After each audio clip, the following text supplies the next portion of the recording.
Hello and welcome to English 1301, Composition and Rhetoric 1.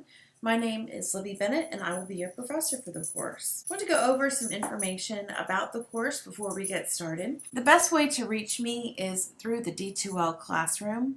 You can also email me at my Lone Star email address, which you see on the screen. However, sometimes student emails, if they're not coming from your My Lone Star email, get sent to a spam folder, and I'm only given access to my spam folder a couple of times a week, so I can miss things. I typically check email Monday through Thursday, either early in the morning or later in the evening. I will not be available over Labor Day weekend at all, so that's that Friday through Monday. I also send out reminders via Remind. So if you sign up for Remind, which the instructions are right here so you can pause the video, this is a one-way text service. So it allows me to text you, but you are not allowed to text me from that app. I want to go over the syllabus in a little bit of detail today before we get started. I'm going to start with the course overview, look at attendance and participation, look at my drop rule, the online and grammar assignments, discussion boards, large writing assignments, the final exam exemption, the grade determination, the letter grade assignment, and then the tentative instructional outline. Our course description: a multi-paragraph composition course including language study and the mechanics of writing with examples from selected readings. This is straight from the Lone Star catalog, so it's rather dry. By the end of the course, you will have mastered the following. Students will read college-level materials to demonstrate knowledge of individual and collaborative writing processes, develop ideas with appropriate support and attribution, following standard style guidelines and documenting sources, write in a style appropriate to audience and purpose, read, reflect, and respond critically to a variety of texts, use edited American English and academic essays. And as a side note, grammar always matters. Attendance and participation. Attendance in an online classroom is very important. If you don't show up for the discussions, then I don't know what you're thinking or how active you are in the course. I've designed the discussion boards to actually help build towards the large writing assignments, so they will help you actually complete the assignments. Your discussion boards must be complete, thorough, and timely. I assess your attendance by your participation in each discussion board, so that's why the discussion boards are graded. There are 2 discussion boards per week, except for the weeks where you're doing peer review, and in those cases, the peer review counts as one of your discussion boards. I have created a drop rule. I will drop you from this course for the following reasons. If you miss 2 consecutive discussion boards, and if you do not complete Essay 1.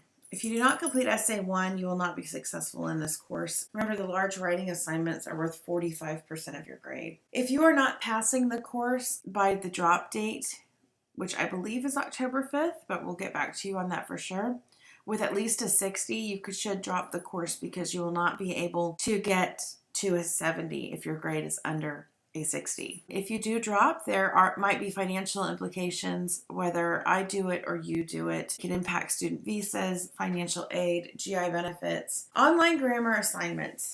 There will be several grammar lessons that you must complete this term.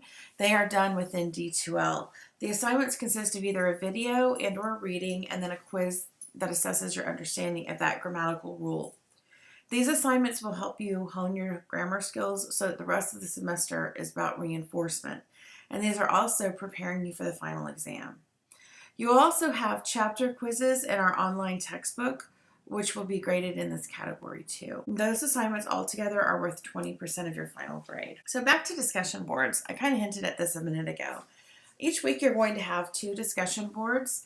Your initial discussion, which is a response to whatever prompt is that I give you, must be at least 250 words. So if you do not have a word count add-in on your browser, you can search for one and find one. Otherwise, you can write your posts in Word and then upload them into the discussion board. I do ask that you not upload attachments though, because they don't load very well on devices and tablets. Simply copy the text and post the text. In addition to your initial response, you must make 2 additional comments to your classmates' posts by 11:59 that on the date listed in content.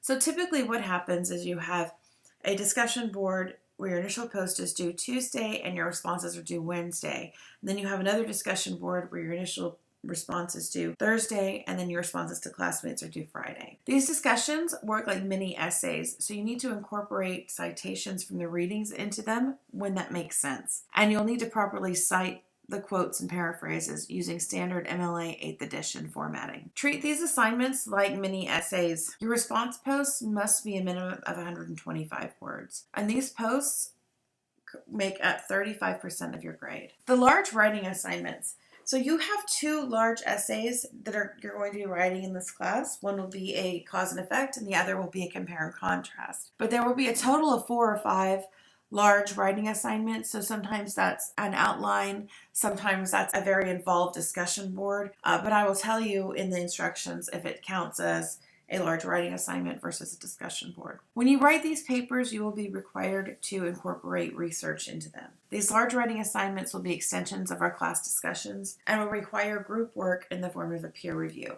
These large writing assignments are worth 45% of your grade. Peer reviews are very important. Coming to the peer review prepared is an enormous part of the writing process.